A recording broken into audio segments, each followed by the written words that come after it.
Anche tu fai parte di un team sportivo e hai bisogno di un nuovo kit? Crea ora la tua identità insieme a Dinicri Sportswear. Avrai subito un 50% di sconto e il riassortimento a prezzo bloccato. Oltre 300 sono le società che si sono già affidate a noi. E tu cosa aspetti? Contattaci subito al 379 244 8537 o entra su dinicri.com.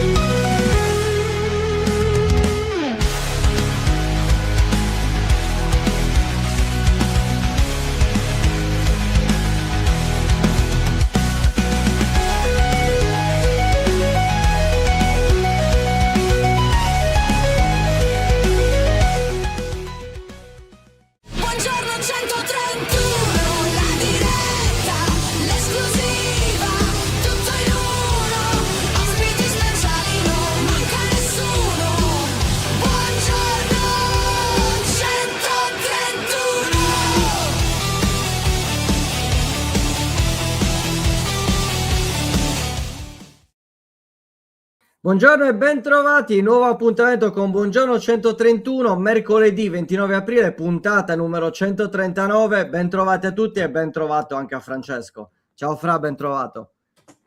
Bonjour, bonjour, bonjour.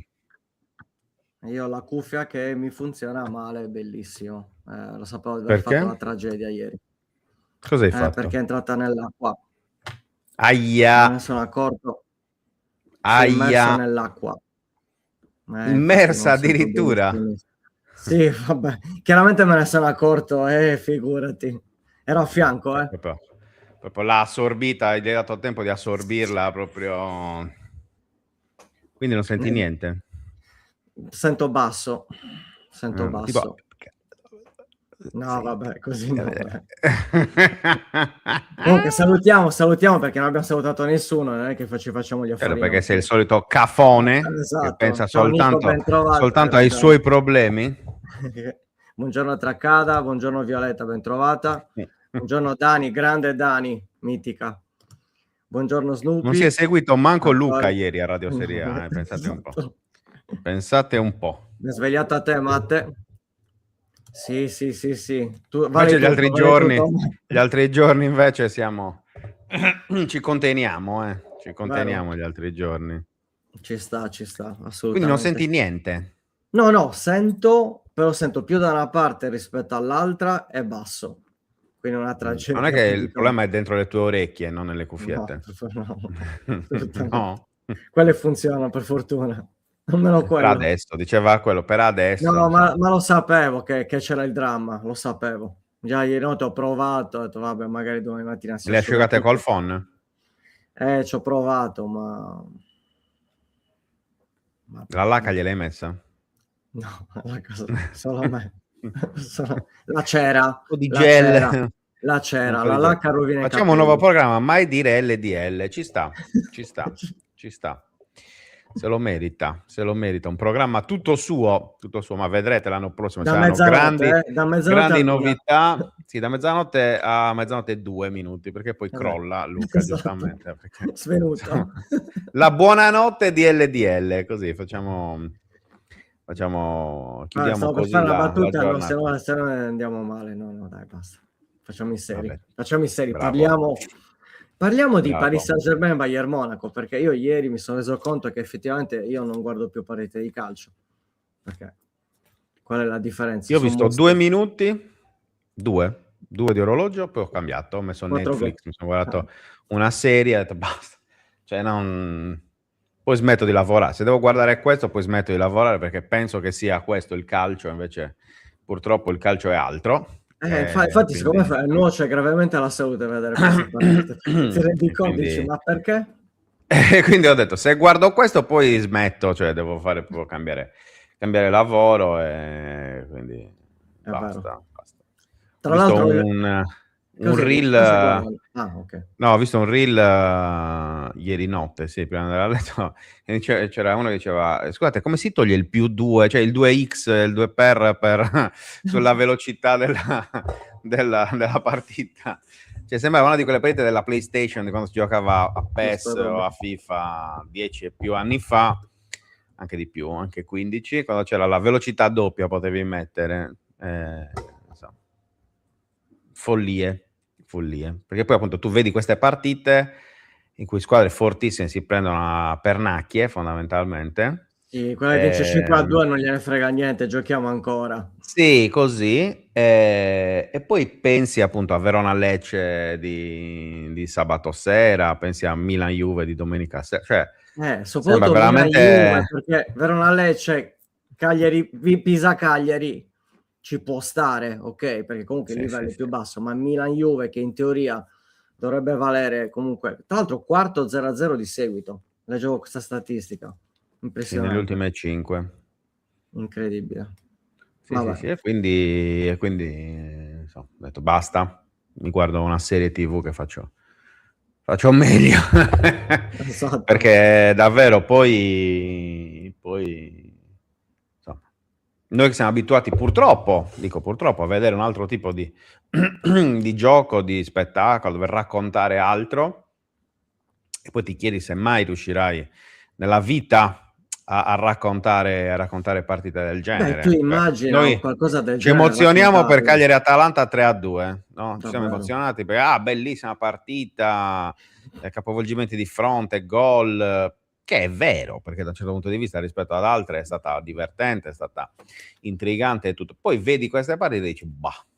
Oh, poi stasera c'è Atletico-Arsenal, che sono due Però secondo me squadre è un po' belle diverso, lo difensive, sa. Infatti, quindi infatti, poi c'è due squadre belle l'Atletico. difensive, quindi magari vedremo il calcio italiano portato comunque all'eccesso, Beh, certo, uno stato avanzato, ovviamente, comunque a cioè, a velocità livello che 2, non arriva. comunque a No, però. velocità doppia, quindi. Vabbè, la Vabbè, chiudiamo così che vi racconto l'aneddoto perché fa veramente ridere. bene, Ieri metto la partita 1-0 per il Bayern sul rigore. Ho detto, vabbè, mi guardo una puntata su Netflix perché chiaramente obblighi familiari dicono non solo calcio. certo. Vabbè, guardo magari il secondo tempo. Finisce il primo tempo 3-2. 3-2 il primo tempo. Vabbè. Vado a buttare l'immondizia. Salgo 5-2. Ho detto, vabbè, no, sto sbagliando qualcosa. Spengo, attacco la lavastoviglie, vado in studio 5-4. E lì ho detto, mi sta prendendo in giro il televisore, non è possibile. In 5 Se minuti l'avessi tutti questi vista gol. tu, sarebbe finita 0-1. Esatto, io lo fermo allo 0-1. Sì, sì, sì. Ma erano Ci proprio sta. d'accordo, eh? Ha detto, finché ci guarda LDL, mi raccomando, 1-0, risicato, Incredibile. eh? Poi appena si sposta, gioco a profusione, gol, spettacolo.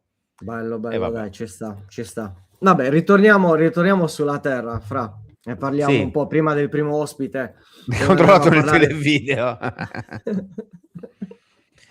Luca vero. controlla ogni giorno su Calcio Illustrato. Cioè, no. Le famose, allora io ero fan delle famose brevissime, pagina 229, che ti dava il resoconto di Fantastico, tutte le squadre.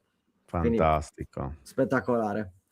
Dicevo, ritorniamo un po' sulla terra e parliamo, prima di che arrivi il primo ospite, dove parleremo appunto di Monastir. Siamo a 4 giorni da Bologna-Cagliari. C'è la notizia che nel Bologna non ci sarà Gio Mario, perché comunque ha avuto uno stiramento, quindi si è fatto effettivamente male, che c'era il dubbio. Però si sono rivisti in gruppo Bernardeschi e Casale, non tanto per Casale quanto per Bernardeschi, che io ero fermo al fatto che rischiava di finire il campionato anzitempo. Invece ieri c'è la foto con lui in campo, ho detto, ma i soliti Vabbè. report fasulli, direi. Vabbè, un po' di polemica, Fra. C'è gente che ha dato via Bernardeschi perché era finito il campionato. Vabbè, ragazzi, ma E oggi se voi lo ritrova ancora, in gruppo e arriva il voi messaggio, ma ancora, perché mi ha detto di darlo? Capito? voi ancora vi affidate al fantacalcio, cioè purtroppo Beh, tu questo è, ormai sei questo, estraneo, vero? io dopo lo schifo, anche se in realtà nelle ultime giornate sto recuperando Attenzione, a sfida esatto, 131, sono il migliore esatto, della redazione dopo Matteo esatto. Porcu, Il quindi solito vorrei dire colpo di C nel finale del campionato. Vorrei la ricordare che l'anno rimonta, scorso, vediamo. Adesso sono 126esimo sulla sfida globale, diciamo così.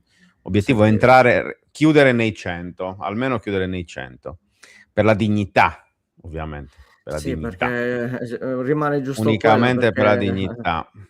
Sì. è stata un'annata veramente io sono 89esimo, attenzione. Per adesso. Ecco, vabbè, sta andando malissimo, malissimo, Appunto, quindi sono un mese mi pare siamo che sia che la tua deriva oramai sia vedi tra conclamata. con inizia proprio Magari già per il dal fantacalcio 1-0. magari. Però poi magari doppietta del Cagliari, quindi 1-2, ci può stare, un po' Sì, come è sì, successo a sì. Cagliari e Atalanta, doppietta a Scamacca, ci sta, e poi il Cagliari vince Sì, sì. 3-2. Ce lo Sì, sì. vedo il Cagliari che vince 3-2 a Bologna in questo momento, proprio ce lo vedo. In realtà adesso, al di là delle battute, cioè, Vai. andando a vedere qualche numero, qualche dato sul Bologna, Sì? il Bologna ha fatto molto peggio in In casa casa? rispetto alla trasferta. Cioè in casa ha fatto più punti, scusatemi, in trasferta ha fatto più punti rispetto alla trasferta. 20 contro 28, 20 punti in casa, 28 in trasferta, 1,18 di media in casa, 1,65 di media in trasferta. Però va anche detto che il Bologna ha vinto, tolto il Verona, praticamente ha vinto contro tutte le altre squadre della lotta salvezza. Quindi questo sicuramente va messo in conto, perché è una squadra che comunque sa vincere, perché ha dei giocatori comunque forti. Bisognerà sperare di trovare un ambiente ancora non depresso, perché depresso è sbagliato come Però termine, c'è un però po' di maretta, esatto, però un ambiente deluso, diciamo così, Sì? perché chiaramente probabilmente ci si aspettava qualcos'altro, Altre un finale aspettative, sì, sì. diverso dal Bologna, e insomma, secondo me c'è spazio, l'ho detto ieri e lo ridico adesso, c'è spazio per provare a fare lo scherzo, ecco, a fare lo scherzo alla scuola di italiano. Comunque parleremo di Cagliari dopo, quando ci raggiungerà il collega della Rai Vincenzo Di Monte, ma parliamo di Serie D, perché vedo che ci ha raggiunto il primo ospite di oggi, ovvero Simone Pinna del Monastir, che era già stato nostro ospite in questa stagione. Eccoti Ciao qua. Simo, ben ritrovato, come stiamo? Ciao, buongiorno, alla grande direi. Direi Eh di sì. beh, insomma, Sta- dopo questo playoff, questa qualificazione anticipata e matematica, ovviamente, i playoff da parte del Monastir, dopo la gran bella vittoria di domenica in casa contro la Nocerina, una delle squadre insomma, candidate, come ogni anno, visto il blasone, no? Visto l'importanza appunto, della squadra campana, magari anche a vincere o provare a vincere il campionato. Invece, grazie al 100° gol, ricordiamolo, di Alessandra Loia, che salutiamo ovviamente, in carriera avete portato via questi 3 punti che, guardando la classifica, Simo, appunto, vi mettono in una bella posizione, una bella insomma, state vivendo un momento meraviglioso, soprattutto abbiamo detto playoff matematicamente raggiunti, cioè, se non è un colpaccio questo del Monastir, non so come altro definirlo. No, Esatto. non si può definire neanche colpaccio perché è una cosa che È poco, non è era limitativo, hai ragione, ampiamente inimmaginabile. Quindi siamo lì terzi a pari punti con l'Albalonga, con la possibilità di andare domenica con l'ultima giornata a definire la griglia, diciamo, dei playoff, con la possibilità, con eventuali incastri o vittoria nostra, di giocarli in casa. Esatto, perché l'obiettivo deve essere chiaramente quello, al momento, vista la classifica, perché appunto stiamo vedendo il Monastir terzo, in questo momento i playoff andreste, oltre voi, andrebbero anche ovviamente il Trastevere secondo, poi l'Albalonga e la Flaminia, seconda contro quinta, quindi la seconda che gioca in casa, terza contro quarta, e con la terza che chiaramente gioca in casa, quindi ci auguriamo tutti che possiate mantenere il terzo posto, quantomeno per esserci, perché insomma, Certo. perché diventa difficile poi seguirvi fuori casa. Però insomma ci siamo visti, o meglio, quando ci siamo visti, Simo, avevamo detto, no, stagione che andava ben oltre le più rose aspettative, un gruppo fantastico, allenatore che insomma, pian piano, scalando anche le varie categorie, fa valere tutto il suo valore. Però ti dico la verità, io onestamente non mi aspettavo che voi poteste chiudere a 50 punti al primo anno da neopromossa, ma non perché non avessi fiducia in voi, intendiamoci, ma perché conoscendo bene la Serie D e soprattutto il girone G, mi aspettavo che qualcun altro provasse, no, a mettervi un po' il bastone fra le ruote, quindi appunto abbiamo parlato prima della Nocerina, ma non soltanto, penso anche al Valmontone che adesso è messo lì a 45 punti, ma era un'altra squadra che sicuramente sperava e ambiva alle posizioni di vertice, e invece il Monastir è riuscito con mia grande felicità ovviamente, a tenere duro a restare là in alto. Secondo te qual è il segreto che in queste ultime settimane, in questi ultimi mesi vi ha consentito di essere lì? Cioè la spensieratezza, il dire noi siamo qua, godiamocela? Sicuramente quello, ma poi anche il fatto di essere un gruppo, a partire dallo staff a terminare coi giocatori, un gruppo veramente equilibrato, sia nelle vittorie che nelle sconfitte, perché poi ne parlavamo anche ieri nello spogliatoio e dicevamo, cavolo, ci siamo salvati con, non mi ricordo adesso, 4-5 giornate d'anticipo e non c'è stato un festeggiamento, una festa salvezza, niente, come se fosse la salvezza fosse stata qualcosa di scontato per il percorso che avevamo già fatto nel girone d'andata e in metà girone di ritorno. E questo secondo me è il segreto, perché poi anche andando avanti con le vittorie e facendo punti, l'obiettivo sì era cambiato, tra virgolette, erano i playoff perché potevamo scrivere la storia di una società e soprattutto una storia di noi giocatori, perché poi un conto è arrivare ai sesti dopo aver fatto metà campionato da quarti, quinti, terzi, un conto è arrivare alla penultima, ultima giornata dove sei dentro i playoff e rischi di arrivare terzo se riesci a vincere domenica. Quindi è un motivo di orgoglio e questo ci ha spinto anche domenica in una partita complicatissima a tirar fuori il massimo, a fare una prestazione di squadra tra le migliori forse dell'anno e a portare a casa un risultato contro una squadra veramente forte.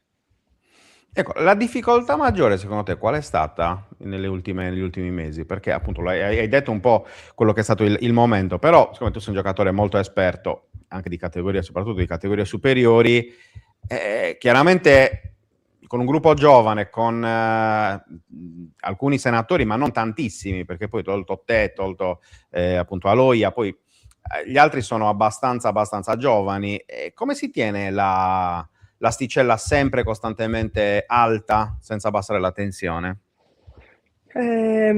Ovviamente siamo tutti consapevoli e l'abbiamo provato sulla nostra pelle nelle sconfitte che ci hanno segnato, diciamo, durante questo campionato, è il fatto che comunque quando tendiamo ad abbassare di anche di una sola tacchetta la tensione, la concentrazione, soprattutto l'intensità, diventiamo una squadra normale che può essere colpita in qualsiasi momento e che risulta anche sterile a livello proprio di gioco e di occasioni. Invece quando andiamo più degli altri ci rendiamo proprio conto che siamo fastidiosi e quindi questo secondo me è stata la chiave del nostro campionato, oltre ovviamente all'organizzazione meticolosa per la preparazione delle partite, lo studio degli avversari da parte dello staff, che è quella che anche domenica abbiamo provato tutte le settimane delle uscite, delle cose o comunque dei momenti dove andare a colpire e si sono verificati. Quindi questo ti dà la forza ancora di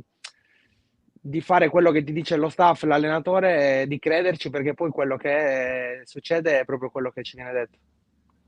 Non peraltro, perché insomma stiamo guardando gli highlights dal canale YouTube appunto del Monastir, questo è il gol che poi ha deciso il match.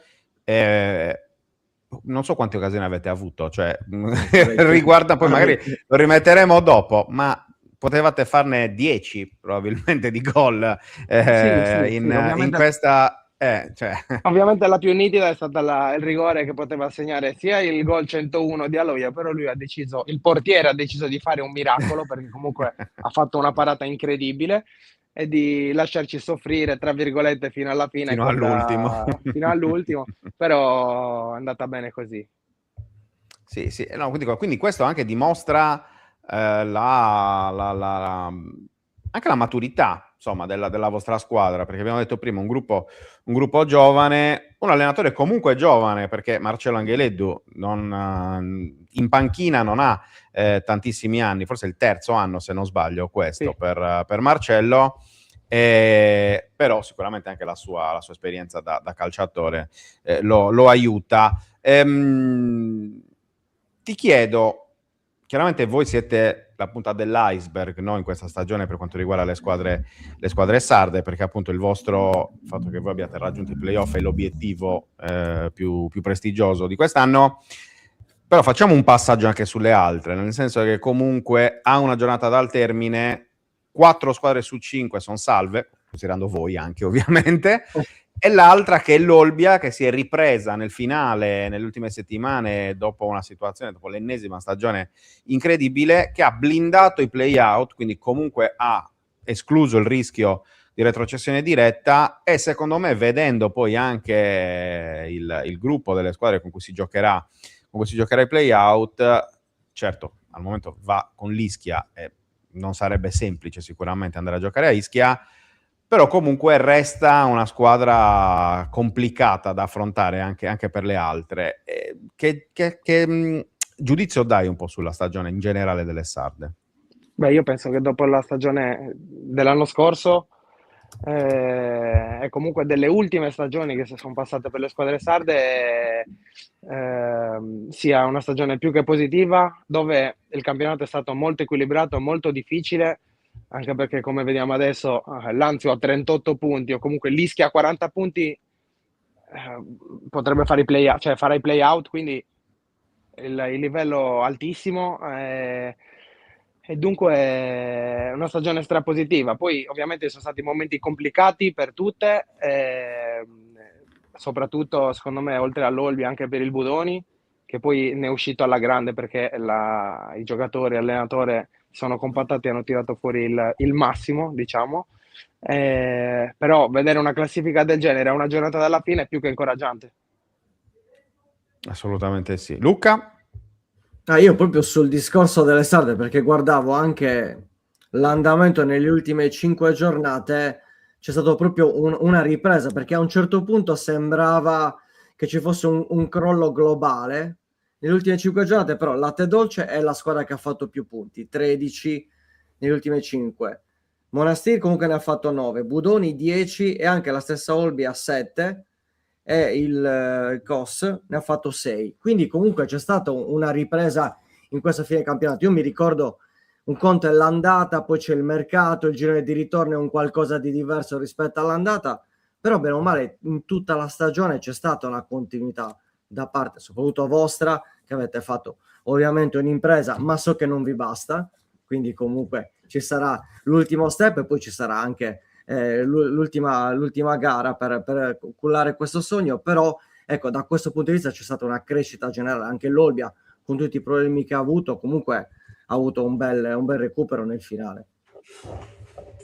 Sì, soprattutto, vabbè, conta che comunque anche l'Olbia che in quella situazione ha dei giocatori Di livello.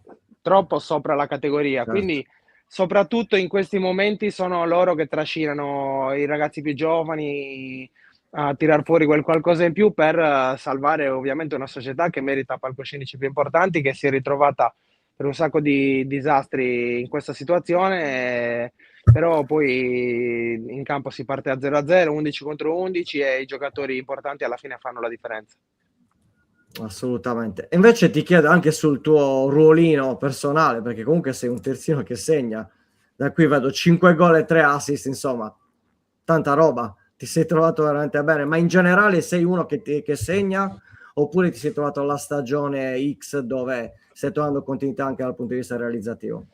Allora, ti posso dire che fino a che non sono arrivato a Monastir in promozione avevo la bellezza di 0 gol in carriera. Quindi ero l'anti-gol per eccellenza, che succedeva sempre qualcosa che non mi faceva segnare. Poi, non so, in promozione mi sono sbloccato, tra virgolette, tant'è che ho fatto 10 gol. E poi, non so, ho trovato un po' di confidenza con la porta, con gli inserimenti, con i calci di punizione. Quindi, pian piano ho affinato il piede, il tiro e sono contento di aver fatto anche in Serie D qualche gol. E ce ne andiamo a vedere, no? Perché l'ufficio stampa del Monastir ci ha procurato, ecco, i gol video di Maria Elena Carboni. Ovviamente, questa è l'abitudine oramai, il gol olimpico, no?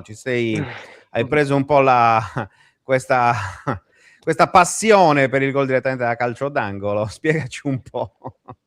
No, anche lì è una partita molto condizionata dal vento e il calcio d'angolo poco prima ho tirato una busta forse sul primo palo con Corcione, che anche lui quest'anno ha fatto il gol olimpico da calcio d'angolo opposto. Mi ha detto: secondo me se tiri un missile forte sul secondo palo c'è il rischio che entri, perché il portiere non ci arriva. Quindi l'ho fatto, è andata bene, è entrata dritta dove doveva entrare. Esatto, e poi non solo a calcio d'angolo, ma anche anche su punizione, perché effettivamente, insomma, bisogna anche farla valere questa esperienza, Simo, no? Sì. Adesso hanno alzato le aspettative. Adesso molti si aspettano che ogni punizione che c'è in mezzo al campo la calci finisca dentro, quando so benissimo che è troppo difficile. Arriverà, credo, il prossimo, quello dopo, adesso non mi ricordo, quello che hai fatto praticamente da metà campo, da una distanza veramente, veramente allucinante. Tra l'altro, anche Alessandro Aloi aveva fatto un gol simile, ma non su punizione con l'Atletico Uri, cioè l'anno la stagione dell'Atletico Uri, con un gol clamoroso, anche lui da metà campo. Quanto incide anche la leggerezza mentale di questa stagione su questi gol, secondo te? Cioè sul fatto di poter tirare tranquillamente senza avere troppe pressioni? Allora, sicuramente la leggerezza della stagione, però la richiesta da parte dell'allenatore e dello staff è quella ovviamente generale, di avere un'impronta, però poi la giocata del singolo e la personalità di qualsiasi membro della squadra a fare una giocata, a prendersi il rischio di farla, comporta che se va male puoi essere ripreso, ma se va bene possono succedere cose del genere. Quindi quello fa parte del gioco del calcio, come in Champions League o in Serie A. Comunque la giocata del singolo fa la differenza, anche in queste categorie può succedere. Ecco, questo è il gol famoso, fa finta di guardare da una parte e dall'altra, poi e tira in porta il nostro Simone. Questo è con la Ludigiani, giusto? Con l'Anzio. Se non sbaglio. Con l'Anzio, ok, con l'Anzio. Insomma, un gol davvero di quelli da ricordare. Cosa ti hanno detto i tuoi compagni? Perché vediamo che ti hanno... Allora, pappine, abbracci, un po' di tutto, ginocchiate. Si è instaurato questa sorta di detto: quando viene fregato qualcuno, comunque messo in mezzo, è uscita questa cosa che il portiere è stato uccellato. Okay, quindi adesso è nato questo modo di dire uccelletti, e quindi tutti i ragazzi sono tutti i giorni uccelletti. Beh, giustamente, anche se poi chiaramente quello che ti stai tenendo è quello per i playoff, no? Cioè per cercare di chiudere in bellezza questa stagione. Ovviamente ricordiamolo, perché poi magari non tutti sanno come funziona il regolamento dei playoff. Chi vince i playoff non è che sale in Serie C, cioè questo anni fa era così. Ultimamente chi vince i playoff entra di diritto in una graduatoria di ripescaggio, che eventualmente nel momento in cui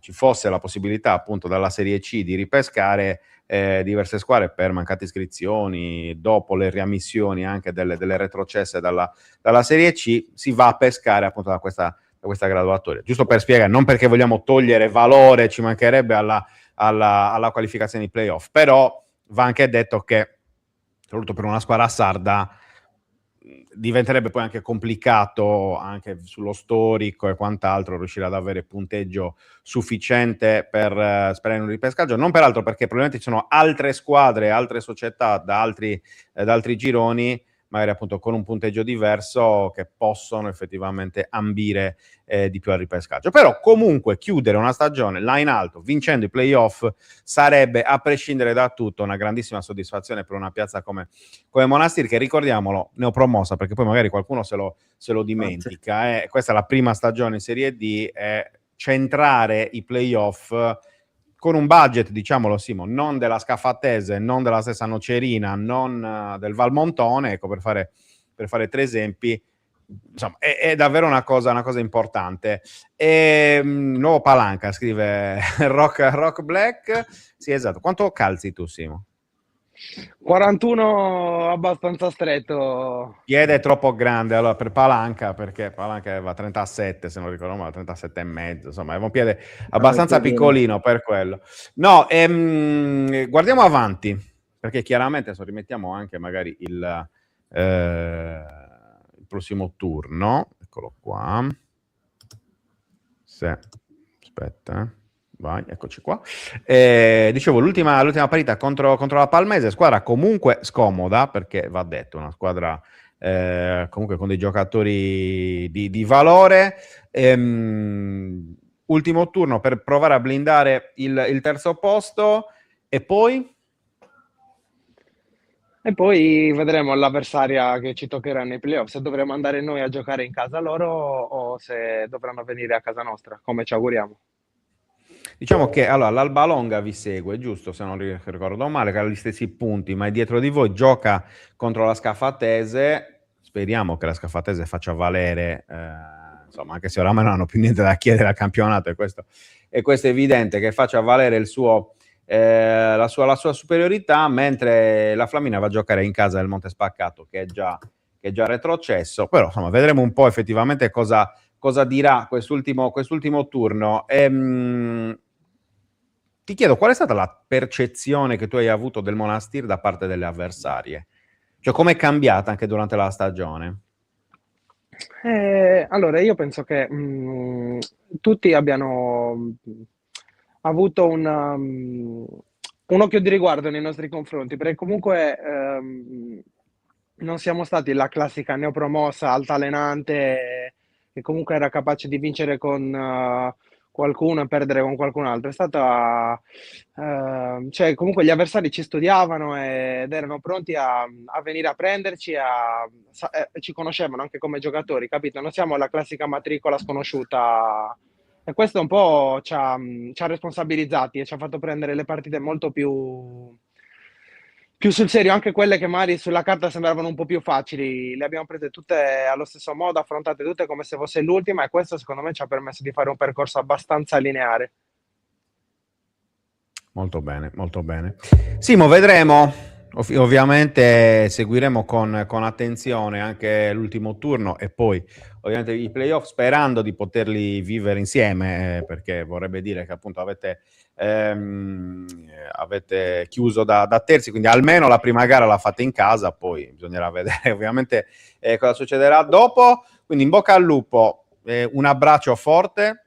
Quindi ci vediamo presto, e poi vedremo come nel caso esultare per il prossimo gol. Sarebbe divertente, no? Anche creare una nuova terminologia da quel punto di vista. Va bene? Va bene, grazie mille a voi. Grazie mille. È stato un piacere. Un abbraccio a Simone Ciao, Pinna, un ringraziamo abbraccio. ovviamente anche il Monastir, come sempre, per la disponibilità nei nostri confronti. E quindi chiudiamo l'argomento Serie D. Restiamo invece ancora ovviamente sul calcio a parlare di Cagliari, caro Luca, in attesa che arrivi anche il secondo ospite, che vedo che è già collegato ma non è ancora pronto, ovviamente. Parliamo di Cagliari? Direi di sì, direi di sì. Tra l'altro bisogna capire anche quali sono le condizioni dei 3 che sono usciti nella sfida contro l'Atalanta, ovvero Borrelli, Mendy e Rodriguez. Vediamo un attimino se oggi ci sarà la news. La ripresa è oggi mercoledì, sì. La ripresa è oggi, quindi vediamo un po' di capire qual è la situazione. Diciamo che circoletto giallo forse su Borrelli, forse è quello che sta peggio. Vediamo se Mendy e Rodriguez comunque possano, magari un affaticamento, magari sono disponibili anche nella sfida col Bologna. Ti posso dire che in questi 2 giorni, come era ovvio che fosse, perché mi pare che non c'erano dubbi su questo, c'è un po' la Mendy mania da questo punto di vista. Insomma, ovunque ti giri, comunque il nome Mendy, comunque il primo giocatore fa la doppietta 2007, per la prima volta il Cagliari fa gol dopo 16 secondi, 2 gol dopo 8 minuti, toglie anche quel famoso discorso di non aver mai segnato nei primi 15 minuti. Ecco, tutta questa situazione, la speranza è che tutto questo possa ricaricare ancora di più il Cagliari per giocarsela domenica a Bologna, perché non è sicuramente una partita facile, assolutamente. È vero che il Bologna non sta benissimo, arriva a 2 sconfitte di seguito, però come stavamo dicendo prima che arrivasse appunto Simone, c'è un po' di maretta lì a Bologna, c'è un po' di contestazione, ma ne parleremo magari meglio con il nostro ospite, che vedo che è pronto, e quindi lo facciamo entrare. Eccolo qua, Vincenzo Di Monte, buongiorno. Ciao Vince. Ciao ragazzi, innanzitutto prova audio. Ti sentiamo. Audio, ti sentiamo. Ok, sì, perché oggi sto con gli auricolari Bluetooth, perché ci sono sempre tante avventure con i miei telefoni. Ce n'è una, no vabbè, ma voi non conoscete l'ultima avventura veramente del clamoroso, però occuperemo tutto lo spazio di questo collegamento. Faccio un sunto a questo punto, scusa, se si può raccontare. Vabbè, ci provo, attaccati al video per provo. quello, scusa. Allora, Vai. io, come ricorderete, siete testimoni oculari della avaria del mio telefono aziendale. Vi ricordate? Certo. Ecco, quello era il mio telefono aziendale in realtà, quindi non è mio, non appartiene a me.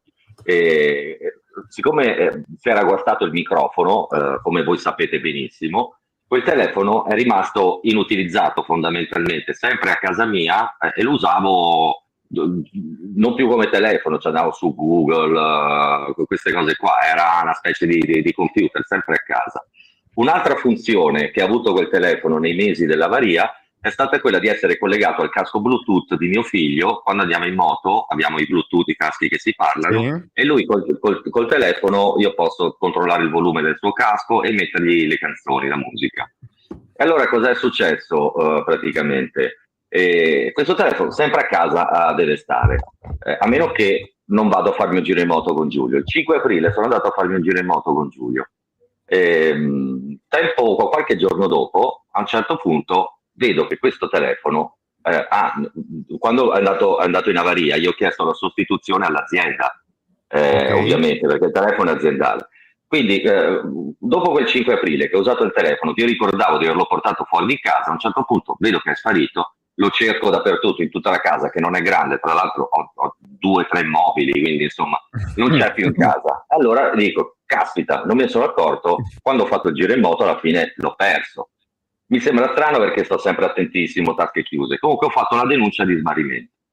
La procedura di sostituzione al telefono, cominciata il 7 novembre del 2025, io ogni mese chiamavo, allora sto telefono può essere sostituito. Sì, la procedura è in corso, ma non possiamo sostituire il telefono, perché nel frattempo c'era un nuovo appalto di affidamento della fornitura, quindi tutti i telefoni aziendali erano bloccati, no? Quindi una volta al mese chiamavo, non c'era il telefono da sostituire. Cosa è successo? Io ho fatto questa denuncia di smarrimento tipo, mi sembra, il 14 di aprile, no? Il 18 aprile mi chiama l'azienda e mi dice prendiamo l'appuntamento, abbiamo il telefono. Cazzo, un attimo, perché sto telefono adesso io non me lo trovo più e c'è la denuncia di smarrimento. Allora guardi, non c'è problema, ci deve mandare la denuncia. Vabbè, allora faccio tipo per andare, cioè io la denuncia ce l'avevo a casa, quindi ero al lavoro, dico vabbè, quando vado a casa mi prendo la denuncia e gli mando la denuncia. Come racconto questa cosa qua ai colleghi, ma il telefono, ma è questo qua? Cazzo, era lì. Porca puttana, cioè era lì. Cosa è successo? Siccome io nella denuncia di smarrimento, no? Siccome appunto a me sembrava impossibile aver perso il telefono, quindi sul consiglio dell'avvocato io ho fatto una denuncia ipercircostanziata, cioè tipo una specie di così, un capitolo di un libro, evocando la possibilità che ignoti addirittura avessero rubato il telefono, penetrati in casa, cioè non era detto, però era avvocata questa cosa, per prendere le distanze da un eventuale uso improprio, perché io ho bloccato l'utenza, no? Perché posso entrare nell'account della SIM, però ho bloccato l'utenza sicuramente giorni dopo il presunto smarrimento. Quindi cos'è successo? Siccome avevo fatto questa denuncia ipercircostanziata, evocando ignoti che erano penetrati in casa per prendere distanze, nel frattempo avevano piazzato un carico di droga al mio telefono, cioè alla fine ci andavo di mezzo io. E quindi, siccome la denuncia era ipercircostanziata, ho detto, cazzo, adesso non è che posso andare dai carabinieri e dirgli, è tutto a posto, era in ufficio. Perché c'era tutta la storia del telefono, l'avaria, la procedura di sostituzione. Come l'hai chiusa, Vince? No, ho chiamato l'avvocato. L'avvocato praticamente era in ospedale che aveva fatto un'operazione. Dico, guarda, abbi pazienza. Devo uscire ma è un dall'ospedale, libro questo, è roba da film. Cioè. Devo uscire dall'ospedale, poi quando esco ci vediamo, scriviamo la denuncia di rinvenimento, eccetera, eccetera. Insomma, è uscito dall'ospedale 2 giorni fa. Ho presentato la denuncia di rinvenimento. Ho presentato all'azienda la denuncia di smarrimento di rinvenimento e quindi mi chiameranno per sostituire questo telefono, a meno che nel frattempo la fornitura non sia stata esaurita, perché tutti gli apparecchi sono stati, come dire, affidati. Vabbè. Sarebbe la fine più dura per te, però quella più clamorosa, esatto, di una storia. Vabbè, poi vi dico la verità, è il telefono aziendale, alla fine io uso il mio e va bene lo stesso. Certo. Soltanto altro perché, che vittoria epica di Pisacane contro l'Atalanta, questa è vera. Allora no, non è epica la vittoria. Non è epica, vai. Vada. No, non è epica. Io quando ho sentito questo termine epico, io mi sono veramente opposto, perché dal mio punto di vista la vittoria è eccezionale. Non è epica perché la vittoria epica per antonomasia è stata Cagliari-Frosinone 4-3. Quella è la vittoria epica, rimonta dal 3-0 al 70°. Quella partita ha un carattere epico, etimologicamente parlando. La vittoria contro l'Atalanta è stata eccezionale, altrettanto etimologicamente, perché è un'eccezione nella stagione del Cagliari. Dov'è l'eccezione dal mio punto di vista? Per la prima volta ogni singolo giocatore ha fatto esattamente quello che doveva fare e ci ha messo quel qualcosa in più da parte sua, e allo stesso momento, per la prima volta, Pisacane ha perfettamente letto l'approccio alla gara che doveva mettere in campo, e altrettanto ha vinto una scommessa alla Ranieri, cioè quella di buttare in campo Mendy, che chiaramente adesso non so se si possa dire in televisione, è stata una botta di culo, perché non è che un 19enne con 20 minuti di Serie A esordisce dal primo minuto e fa doppietta in 7 minuti. In 8 minuti. 7-8 minuti, quello che è, è un evento episodico. Mentre invece per quanto riguarda il piano gara iniziale, la mossa di escludere Palestra, dal mio punto di vista, è stata geniale, perché è evidente che Palladino aveva preparato la partita sulla fascia destra del Cagliari, che il Cagliari gioca lì. Da quando c'è Palestra, il Cagliari gioca con Palestra fondamentalmente. Il gioco si sviluppa tenendo conto della capacità di Palestra, la capacità di corsa, la capacità di creare superiorità numerica. E invece, mettendo questo a dopo, che tra l'altro usciva dalla mediana, andava a fare il quinto di difesa in fase difensiva, per 35 minuti l'Atalanta è stata veramente neutralizzata sotto l'aspetto della proposta di gioco. Quindi per questo io considero questa partita e questa vittoria non epiche, ma eccezionali. Sperando di essere smentito a Bologna, perché se si ripete non è più un'eccezione la partita contro l'Atalanta. Molto bella questa considerazione, Vince. Mi piace. Grazie. Anche se chiaramente la storia sul telefono resterà l'apice della puntata di oggi. Non è la mia storia migliore. Lo sappiamo, ma quello resta tra noi. Resta tra noi. Luca, cosa chiediamo a Vincenzo? No, a questo punto ti chiedo che partita ti aspetti contro il Bologna, nel senso che ti aspetti una conferma da parte del Cagliari contro una squadra che comunque è in difficoltà come il Bologna, oppure l'ennesimo, step che non viene fatto. La conferma, allora io mi aspetto salvezza, ovviamente. Sì, io mi aspetto pure, perché diciamo che innanzitutto dal punto di vista statistico il Bologna ha perso una tale quantità di partite in casa quest'anno che immaginare che perda ancora la prossima venendo da 2 sconfitte mi sembra mi sembra veramente improbabile. E poi, cioè, oggettivamente il Cagliari è salvo, quindi la missione è compiuta, cioè, è inutile che facciamo finta di non saperlo, che poi matematicamente possa accadere l'impossibile, il Cagliari si ritrovi terzultimo l'ultima giornata, siamo d'accordo. Però la Cremonese deve fare 3 vittorie su 4 e il Cagliari contemporaneamente perdere 4 partite, così il Cagliari retrocede, punto, non ci sono altre chance. Quindi io non mi aspetto, come dire, una partita come quella contro l'Atalanta, ovvero di ogni singolo giocatore perfettamente calato nella missione che deve portare a termine, con quel quid in più che ci dà proprio per amor proprio, per volontà di raggiungere un obiettivo che ancora non è stato raggiunto. L'obiettivo è stato raggiunto, quindi non credo che tutti i giocatori potranno fare lo stesso tipo di prestazione. Qualcuno sarà un pochettino demotivato, perché non dimentichiamoci che ci sono alcuni giocatori del Cagliari che non appartengono al Cagliari e che sicuramente andranno via tra un mesetto, no? Sicuramente, cioè, mister Pisacane preparerà la partita per fare risultato, perché è chiaro che fai un punticino e forse addirittura se la Cremonese perde credo che sia matematica salvezza, giusto? Perché a quel punto sarebbero 10 punti in 3 partite, non si possono fare. Beh, se il Cagliari, però, sì, se il Cagliari vince e la Cremonese Cagliari perde, vince, hanno 11 no, punti e quindi no, se il Cagliari vince e la Cremonese perde, 11 punti deve è farla, garantito. è matematica salvezza. Se il Cagliari pareggia e la Cremonese perde, cosa sono? Diventano Restano 9. 9 punti, possono andare a pari punti e poi ci Però sarà lo a spareggio. Esatto, se sono però insieme, perché se c'è la classifica avulsa invece non è così. Quindi cioè, è chiaro che la partita sarà preparata per andare a fare punti a Bologna. Insomma, ci auguriamo insomma, che facciano una bella partita e possibilmente riescono a fare punti, però chiaramente io non posso aspettarmi una partita come quella contro l'Atalanta, anche alla luce del fatto che c'è chi gioca davanti. 3P. No, questa è una bella domanda, bisogna capire chi c'è Giocherà disponibile. Mendy, ragazzi. Mendy. Giocherà Mendy. Se sta bene Mendy. Dico, se sta bene, perché Mendy è uscito per l'affaticamento, quindi se sta bene è tutto recuperato. Sì, ma Gioca di era un nuovo, affaticamento.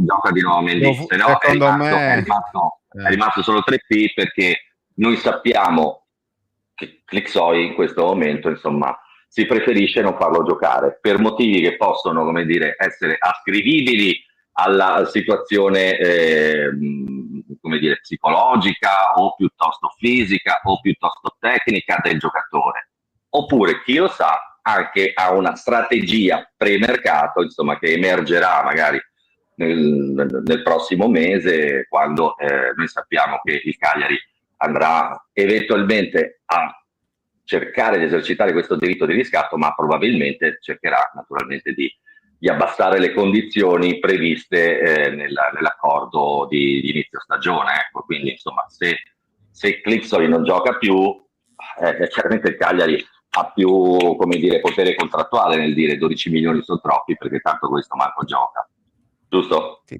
Bisognerà vedere il gioco delle parti, Esatto, perché ovviamente infatti. dal Besiktas sono già partite le dichiarazioni Sì, però, in senso contrario, però, no? Cioè, tutte schermaglie. bravo Francesco, però sono partite senza che nessuno gli ha chiesto niente. Questo mi fa pensare, nessuno gli ha chiesto niente. Questo mi fa pensare che il Besiktas ha lanciato dei messaggi al Cagliari, ha detto: guarda, tanto per noi è inutile che ci fate credere che questo comunque non è buono. Il giocatore è buono, noi ce lo riprendiamo volentieri, se lo volete tenere noi non possiamo opporci, perché se ci date 12 milioni ci fregate, ve lo tenete voi. Vedremo come andrà anche su questo fronte. Il tema, uno dei temi, se non il tema principale della partita di lunedì contro l'Atalanta, secondo me, è stato che esiste un Cagliari senza palestra, caro Vincenzo. Cioè, noi abbiamo visto un Cagliari palestra centrico per tutta la stagione. Nella gara decisiva, che è quella che di fatto, insomma, che se la ripetiamo, che sono dato la matematica salvezza, però è la spallata decisiva, ecco, diciamo così, per la salvezza anticipata, è arrivata con Palestra da subentrato, quindi Sì. con un 4-3-3 diverso rispetto a quello a cui eravamo abituati, con un centravanti vero, come Mendy, e due trequartisti alle sue spalle come Esposito e Folorunscio, con una dopo molto largo come Mezzala, che quindi faceva sul 4-5-1 di fatto, come rientrava il Cagliari, si allargava sulla fascia, consentendo poi il rientro al centrocampo dell'altra mezzala. Insomma, abbiamo visto un Cagliari diverso, molto diverso rispetto a quello a cui eravamo abituati a vedere, che, come ho scritto ieri nella mia ripresa, e come ha detto anche Giuseppe Boi nel post partita, è il Cagliari più simile di tutti rispetto a quello che abbiamo visto quest'anno, a quello provato, studiato e preparato in ritiro comunque durante l'estate. E intanto ti chiedo se ti aspettavi Palestra fuori lunedì, e poi soprattutto come hai visto questo Cagliari e se secondo te può essere la strada tattica del futuro. Allora, chiaramente io non mi aspettavo Palestra fuori, non se l'aspettava nessuno, e il primo della fila di quelli che non se l'aspettavano era Palladino. Quindi Palestra è stato escluso dal mio punto di vista solo ed esclusivamente per un'idea di Pisacane che si è rivelata vincente. 35 minuti l'Atalanta non ci ha capito niente, non è mai arrivata sulla tre quarti del Cagliari. È positivo, l'esperimento è positivo proprio per le ragioni che enunciavi tu poc'anzi, ovvero che è possibile un Cagliari senza Palestra. Una piccola, come dire, nota che vorrei fare io è che un Cagliari senza Palestra è privo anche di Zappa.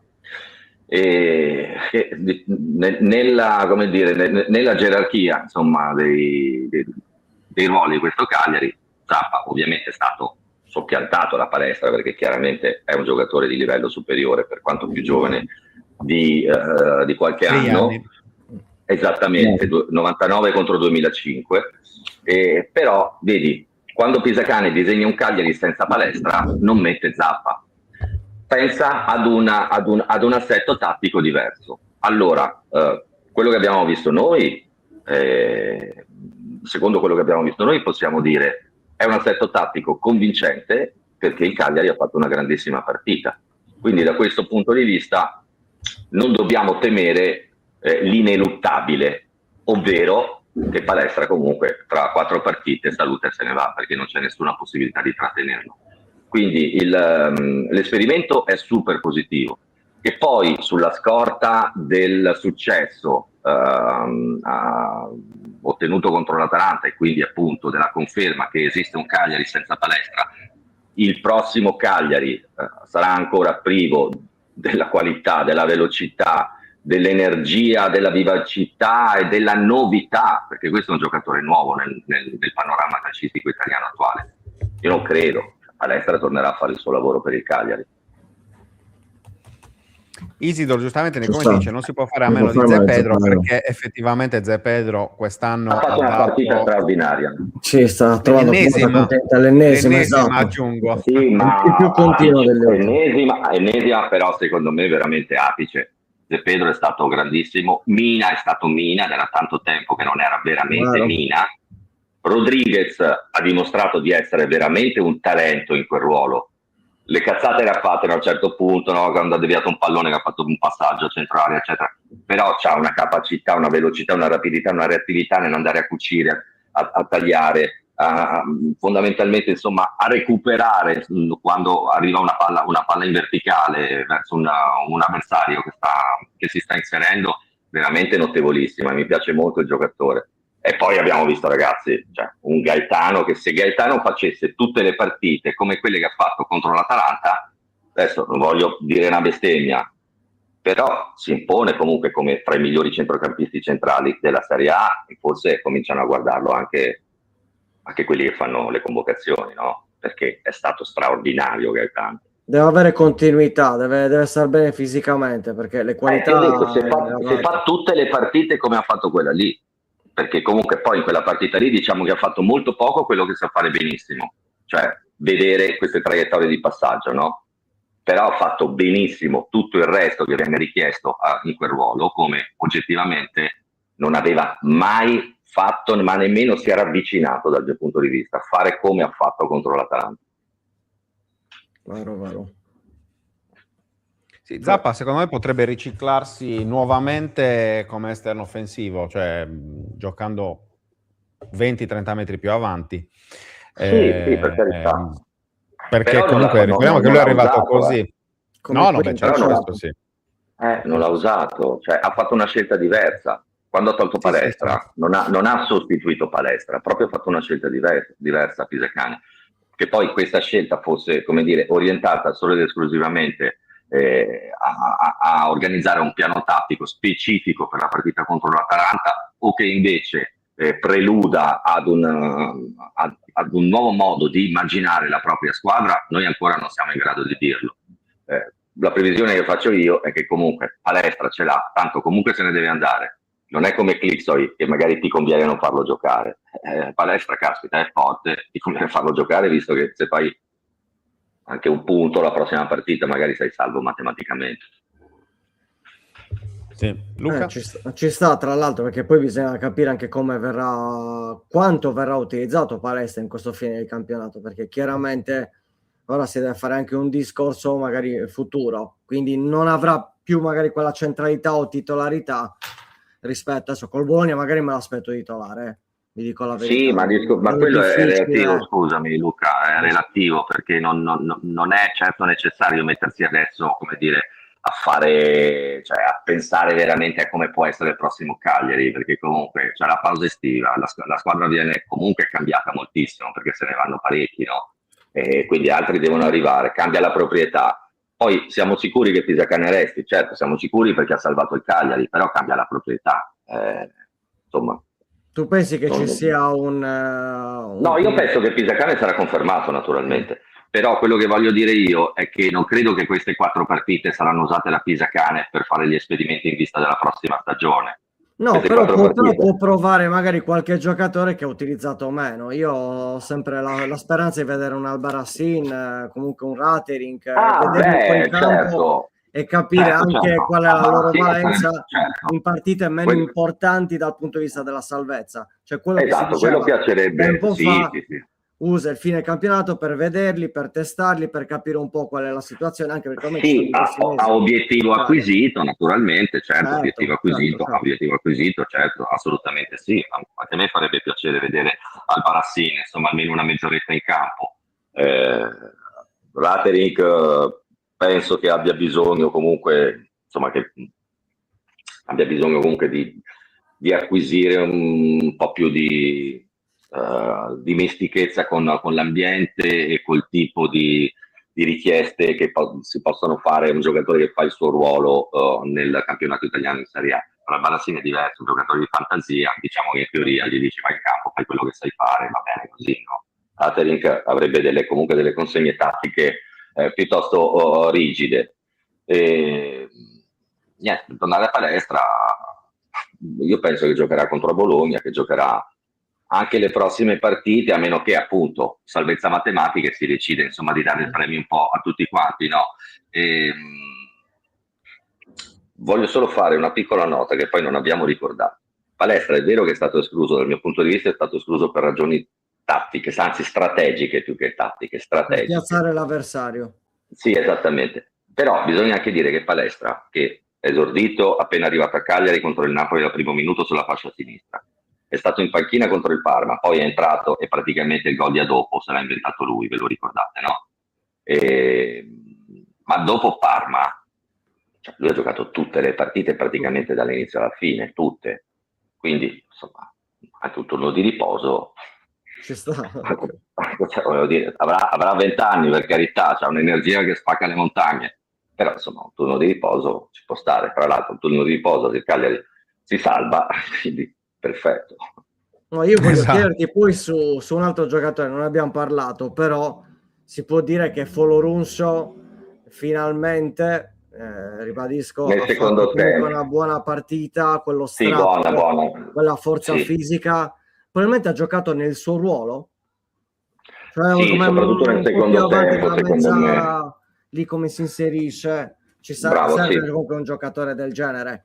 che forse è mancato in questa stagione? Beh, è mancato tantissimo, ma per responsabilità del giocatore, ma anche, come dire, della situazione ambientale che si era creata, insomma, questo vuoto di presenza in attacco che insomma ha costretto Pisacane spesso a mettere un po' più avanti rispetto alla posizione dove può rendere di più. A me Polonu ci è piaciuto soprattutto nel secondo tempo, quando il Cagliari si è abbassato un po'. Dal mio punto di vista quello l'ha aiutato insomma ad esprimere meglio la sua qualità, quella dello strappo, no? Però stiamo parlando di un giocatore che al 99,9% non rimarrà a Cagliari. Beh, 8 milioni di No, non è, cioè, riscatto.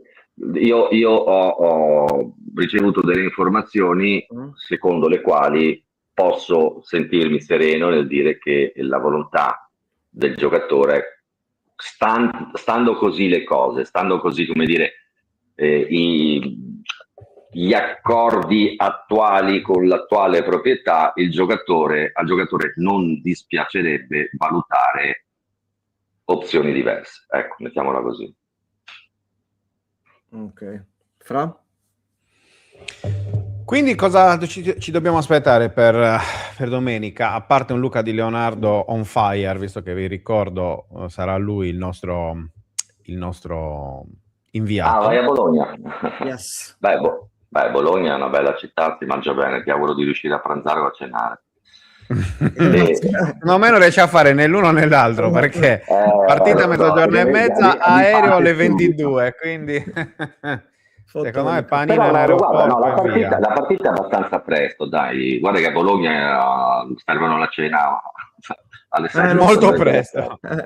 Ci ho vissuto. Allora, cosa mi aspetto io? Mi aspetto sicuramente insomma, che il Cagliari preparerà bene la partita, sicuramente che i giocatori arrivano con una bella carica di fiducia, una bella carica di entusiasmo, e quindi io mi aspetto insomma, che il Cagliari metta in campo una bella prestazione, al netto di quanto dicevo prima, che se eccezionalmente è successo contro l'Atalanta che ogni singolo giocatore è stato perfetto e ci ha messo quella cosina in più, penso che a Bologna non sarà esattamente così per ogni singolo giocatore, quindi non mi aspetto esattamente lo stesso Cagliari che ho visto contro l'Atalanta, che tra l'altro è quello che ci vorrebbe però per battere il Bologna. Magari fosse così. Comunque eravamo in casa, la Domus era strapiena e col fatto che siamo andati sul 2-0 dopo 7 minuti, perché comunque la Domus quest'anno, cioè, diciamo che ha sonnecchiato un po', non è stata così, cioè, quando c'era l'entusiasmo certo l'ha scaricato, però quando c'era insomma questo Cagliari che magari non era così coraggioso, magari balbettava un pochettino, insomma non è che si è proprio spesa così tanto per dare una scossa, almeno ho osservato io. Con Ranieri è stato diverso, ma perché Ranieri ogni vigilia faceva l'appello ai tifosi, se vi ricordate, no? Cioè, non mancava mai. E quindi alla Domus contro l'Atalanta è stato eccezionale anche quello. Caspita, vai il 2-0 dopo 7 minuti, il pubblico si gasa, cioè stai contro l'Atalanta, non sei contro il Pisa, il pubblico si gasa. Che possiamo dire? Non è andata benissimo col Pisa. Ne ha fatto di casino, quindi anche quello ha dato una mano. Chiaramente a Bologna anche, come dire, il fattore ambientale sarà diverso. È chiaro che vi aspetto un Cagliari. Ho anche letto, scusa Vince, ho letto un commento che c'è limitazione per Bologna. Ho letto un commento. Sì, come sempre con la tessera. Sì, beh, certo, può essere. Ma pensavo fosse libera a Bologna, però. E comunque no, cioè così per chiudere, certo, mi aspetto comunque un Cagliari che con la fiducia, con l'obiettivo raggiunto, può giocare un po' sereno, un po' a mente sgombra e un po' anche con una certa energia, però qualche giocatore non metterà la stessa identica prestazione che ha messo contro l'Atalanta. Questo non vuol dire che non si possa fare comunque una bella partita e fare anche un buon risultato, insomma, arrivare anche a fare dei punti. Perché comunque il Bologna in casa quest'anno è veramente un colabrodo, cioè ha perso una quantità di partite incredibile il Bologna in casa. Vero. Ecco qui per incontri come vedi. Sì, tessera. Luca, tessera per sì. Luca, dimmi pure. Ti dico una cosa privata. Tra virgolette, no, perché ieri sera quando tu hai scritto sulla chat, sai perché ho visto il messaggio, diciamo, quasi in tempo reale? Perché io avevo preso il telefono per scrivere a te.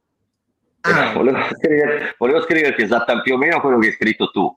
Stiamo parlando ovviamente della partita di ieri, che noi abbiamo detto che questo calcio, quello che abbiamo visto ieri sera, nuoce gravemente alla salute, perché non siamo abituati a vedere questo calcio. Quindi vedere una partita del genere un po' ti dice... No, è stato qualcosa di eccezionale, perché naturalmente cioè, tutto il contrario di quello che siamo abituati a vedere, insomma, dalle nostre parti. Cioè, sono due squadre che hanno giocato per andare a fare gol, punto.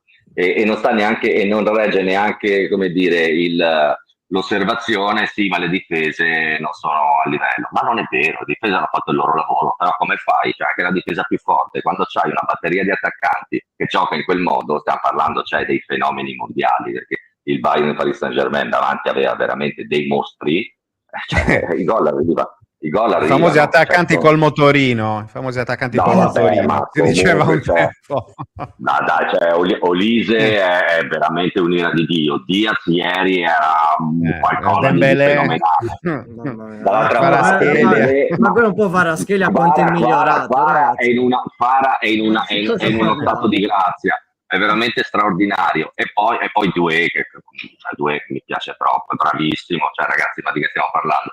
Sembrava di vedere, cioè, diciamo, lo spirito era quello del Foggia di Zeman, no? Che Zeman col suo Foggia, la filosofia era questa.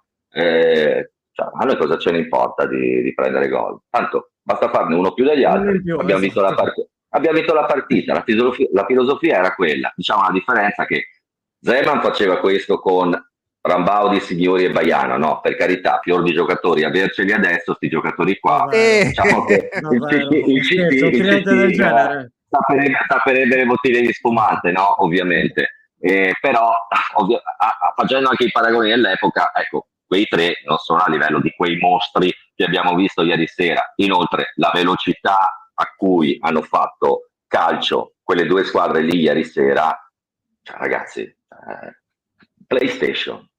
Sì, è quello che ho detto, esatto. PlayStation, con la differenza che quando giocavamo alla PlayStation noi a 25-30 anni, tanti anni fa, tu prendevi, cioè quando volevi fare le sfide con gli amici, partita secca, se alzavi molto il livello potevi prendere anche una squadra italiana contro Real Madrid, Manchester United, Barcellona e quant'altro.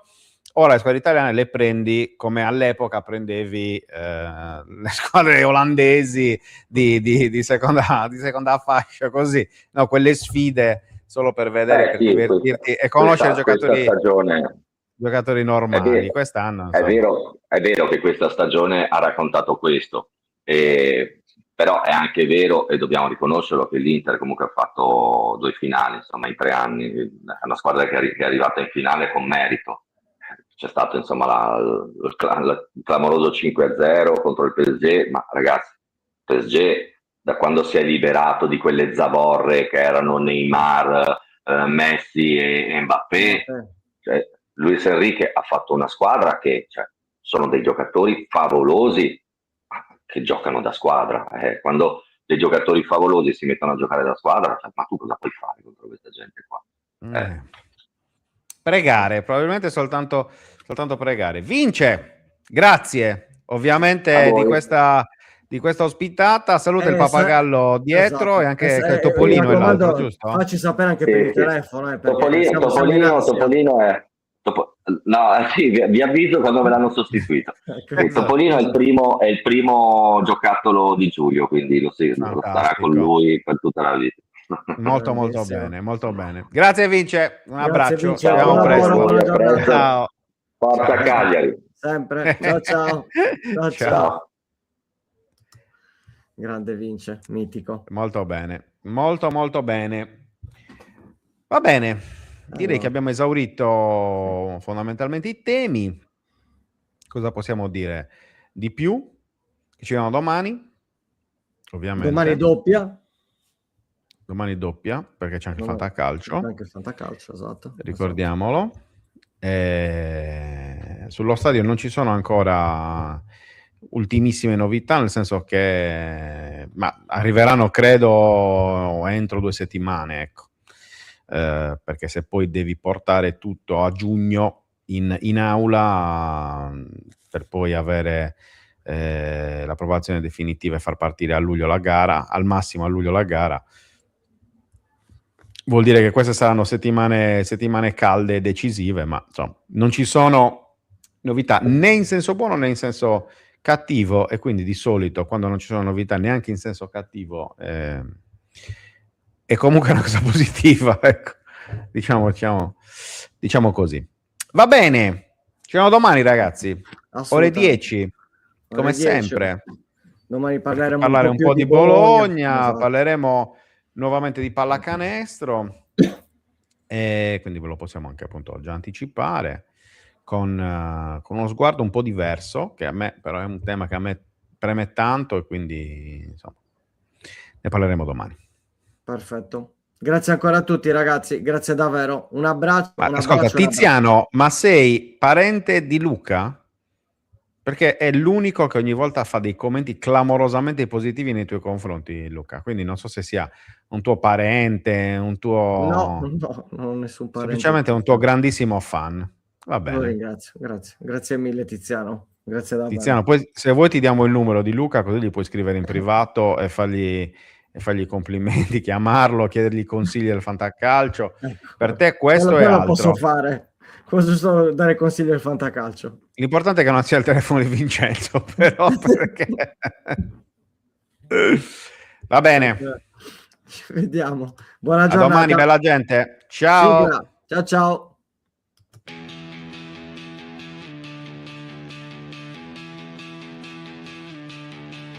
La sveglia suona, la redazione in pista, Sardegna in diretta, c'è voglia di notizia, storie di sport, un'isola in piena, storie di vita, a voce alta, alza il volume, fatti sentire.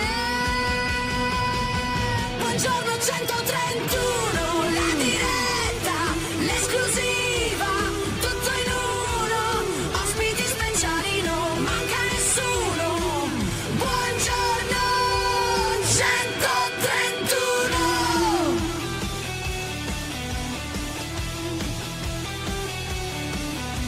Storie di sport, storie da raccontare, tra il campo e il mare c'è tanto da dire. Alza il volume, fatti sentire. Buongiorno 131, la diretta, l'esclusiva, tutto in uno, ospiti speciali, non manca nessuno. Buongiorno 131.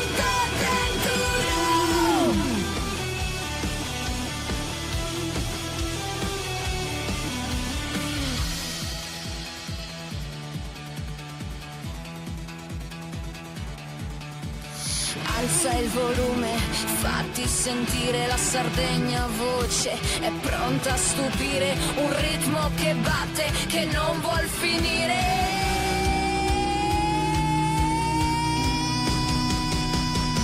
Buongiorno 131, la diretta, l'esclusiva, tutto in uno, ospiti speciali, non manca nessuno. Buongiorno 131.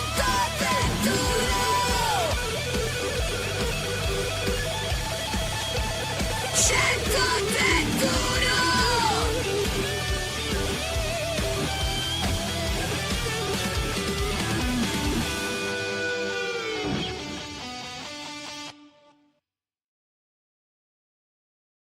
Anche tu fai parte di un team sportivo e hai bisogno di un nuovo kit? Crea ora la tua identità insieme ad Inicri Sportswear. Avrai subito un 50% di sconto e il riassortimento a prezzo bloccato. Oltre 300 sono le società che si sono già affidate a noi. E tu cosa aspetti? Contattaci subito al 379 244 8537 o entra su dinicri.com.